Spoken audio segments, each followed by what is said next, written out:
Good afternoon, everybody. This is Ed Keating. I'm the co-founder and chief data officer at Cannabiz Media. And thanks for tuning in for our Q1 licensing leaderboard. This is where we look back at the last 3 months or the first 3 months of the quarter and share with you what we've seen in our database as new licenses have been issued and others have perhaps not renewed. So we're going to start off with some just quick and easy stats that'll help you get a sense for what we've been seeing as we've researched Q1. So first off, how many store cultivation and manufacturing licenses were issued in Q1? So we found that there were 1,619 new licenses issued for just those activities. We actually got a lot more licenses than that if you looked at all the other activities that we're tracking. But those are the three main ones in the value chain where we've got growing, manufacturing, and then selling. So what was the distribution like? We found 602 on the cultivation side, 337 on manufacturing, and then 680 store and or dispensaries. Sometimes in certain states it might actually be both. So the ratio as we see it is 37% were cultivation, 21% manufacturing, and 42% issued licenses for or stores. Digging in terms of the number of states that issued, this is kind of interesting given what we're seeing with some of the collapses in the price of wholesale. So a lot of states issued stores. Not really a surprise. There's certainly been a lot of scrutiny here in the East Coast where I'm based. Everybody's looking at New York. How do they get more stores? How do they get more stores?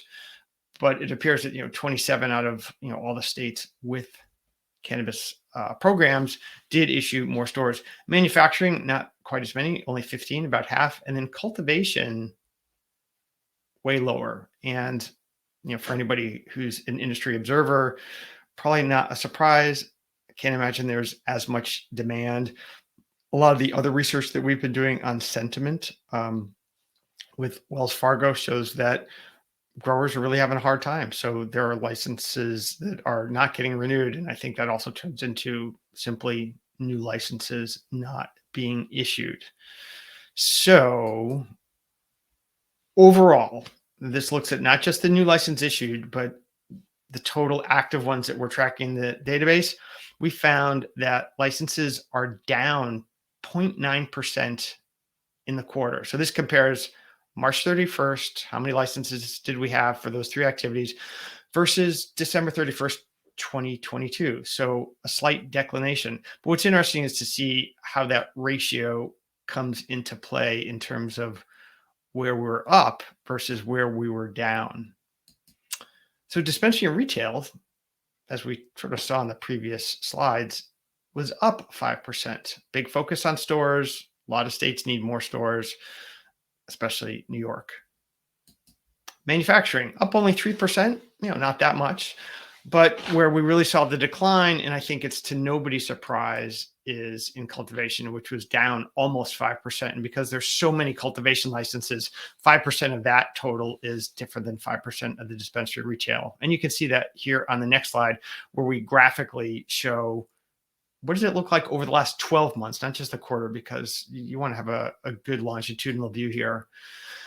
So as you look at these three lines, you can see sort of this subtle shift over the trailing 12 months. So cultivation, by our estimates and our data, went from just about 23,600 a year ago to 21,500. So pretty good sized drop. Manufacturing grew from 5647 to 6236. And then retail grew the most from 9,790 to 11,720. So not a surprise, I think, for any industry watchers. I didn't really know what was going to happen with manufacturing as much because those licenses, as we've seen in some of the research that we've done, are not as volatile as cultivation and retail in terms of movement. And there are just less of them across the industry. So once again, not a giant surprise there. But let's look at these three activities on a state leaderboard side. So these are sorted by most licenses to fewest. first we'll start with is cultivation. So as we said earlier, 602 new cultivation licenses were issued in Q1 by 14 states. 56% of these were from Oklahoma. But look at the rate of issuance in terms of how that number has changed.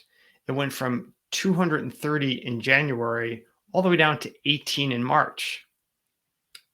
And even though we're focusing on Q1, if you look at April, only 6 new cultivation licenses were issued in Oklahoma. So that is a giant change. I mean, all these numbers in decline are really hard to argue with. Oklahoma's been at the top of the leaderboard almost since we started doing leaderboards back in like 2018, 2019. And here, looking just at January, 230 out of the 330 new licenses in that month all came from Oklahoma. But in March, it was only 18 out of 85. Big, giant drop. So that's significant. And I think for anybody who is marketing or selling, across the US and looking at where licenses are, there's definitely a big change afoot here in Oklahoma. And it continues in manufacturing. So similar story here. Oklahoma accounted for 70% of the newly issued licenses for manufacturing. But as with cultivation, the number declined every month. So if you look at the trend in January, they were responsible for 85% of the new January licenses. Only 62% of the licenses in February, although that's still a giant number, and then 33% in March. In April, there were only 4 new licenses. There were only 4 new licenses that were issued for manufacturing coming out of the state. So definitely some changes here as Oklahoma winds down its program really, and the moratorium really takes shape. So let's see.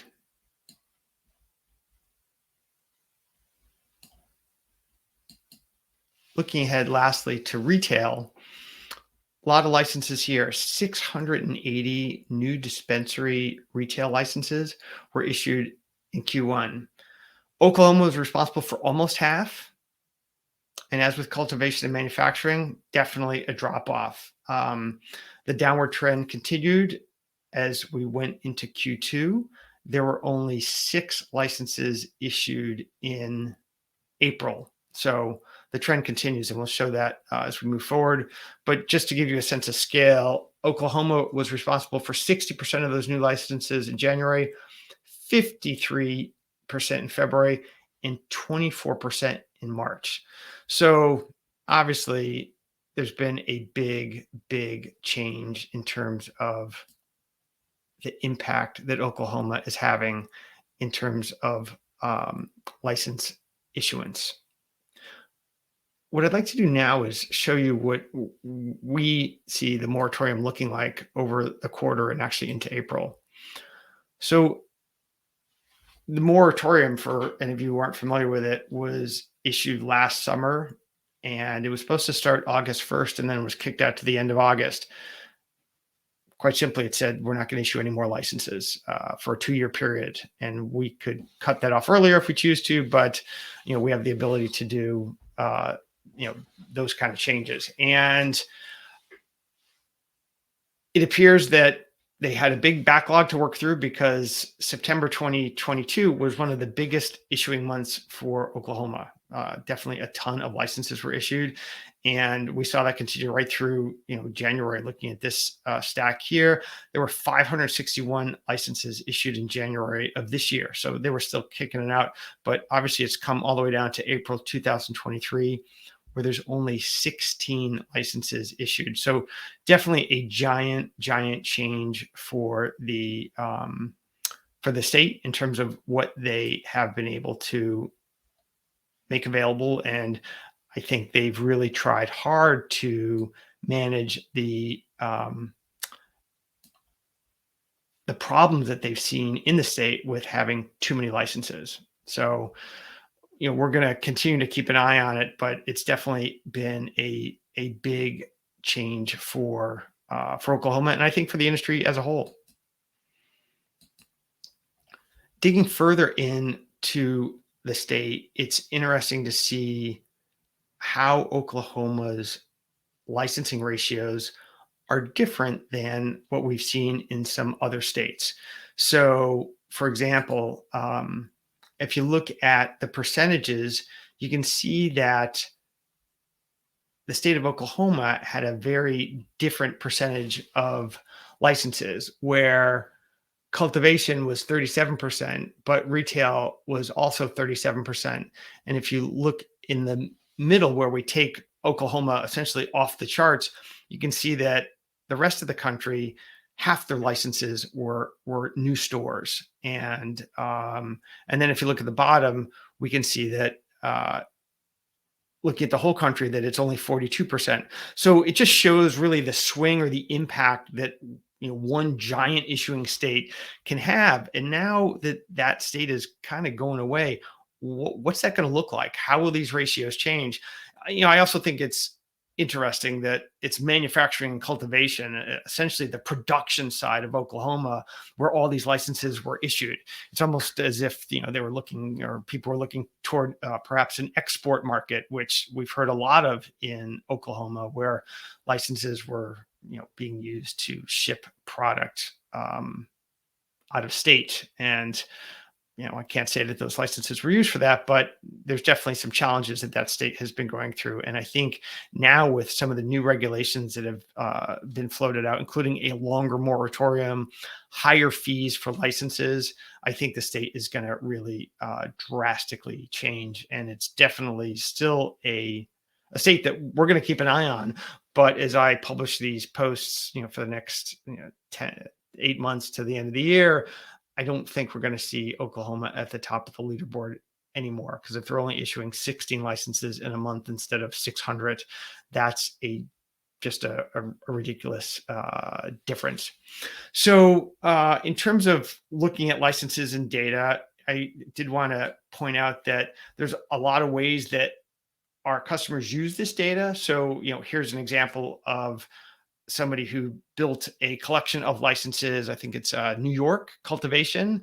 And with our tools, they're able to download the list, do emails, manage it in our CRM, so that they can keep track of the licenses that they care about. So it's a way that we help our customers track the licenses that are most important to them.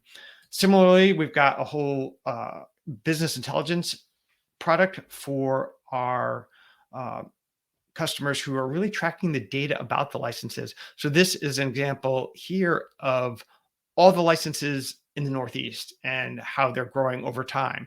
And with this tool, our customers can come in, right click on this table down here, download all this information into Excel, and really do whatever they need to in terms of research to manipulate and use that data. So just wanted to make sure that people had an understanding of more of what Cannabiz Media does. So in wrapping up, there are really three key points that I took away in putting together the data for this and what we've noticed over the quarter. So there were 1,619 new licenses issued just for those three activities. The total licenses have actually declined, not by a lot, but just under 1%.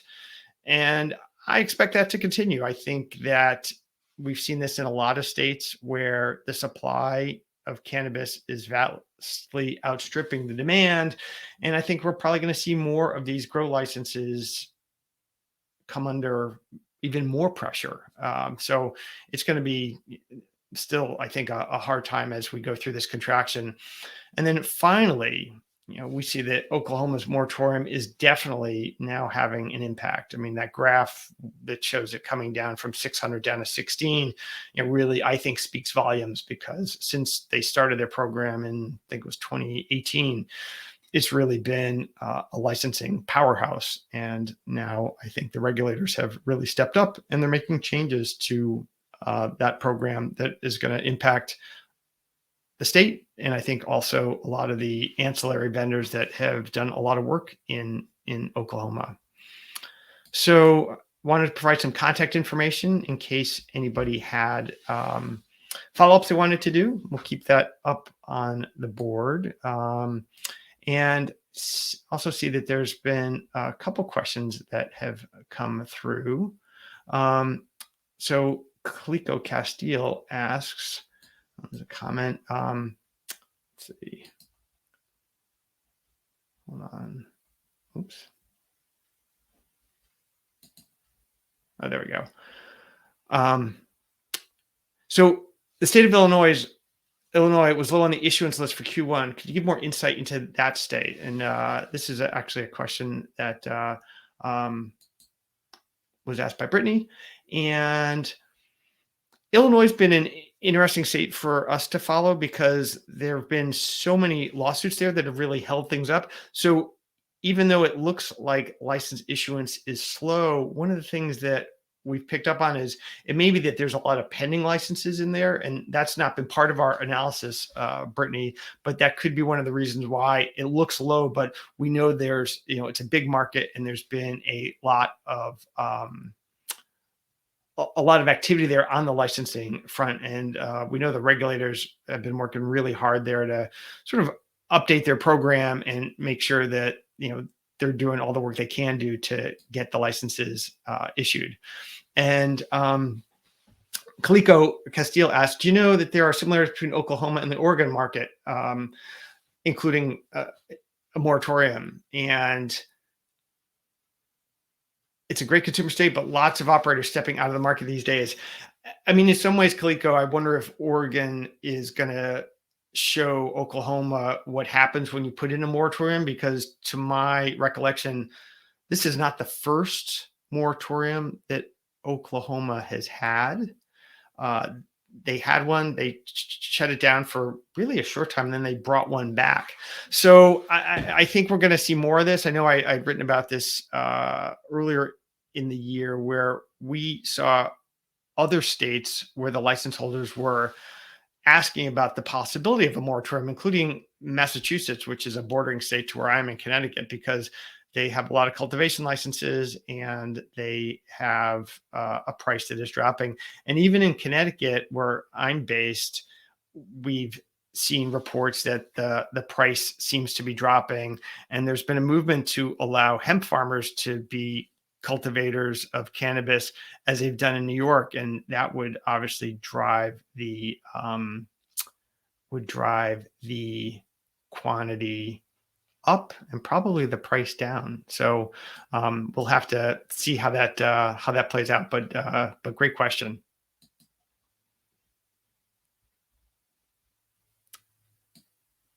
Okay. All right. Well, if there are no other questions, we'll call that a wrap. As I said, you've got ways to reach us here at cannabiz.media, sales@cannabiz.media, and also Keating@cannabiz.media. So thanks so much for joining me today. And I'll look forward to speaking with you all next quarter when we do this and see what really happened as this moratorium takes hold in Oklahoma.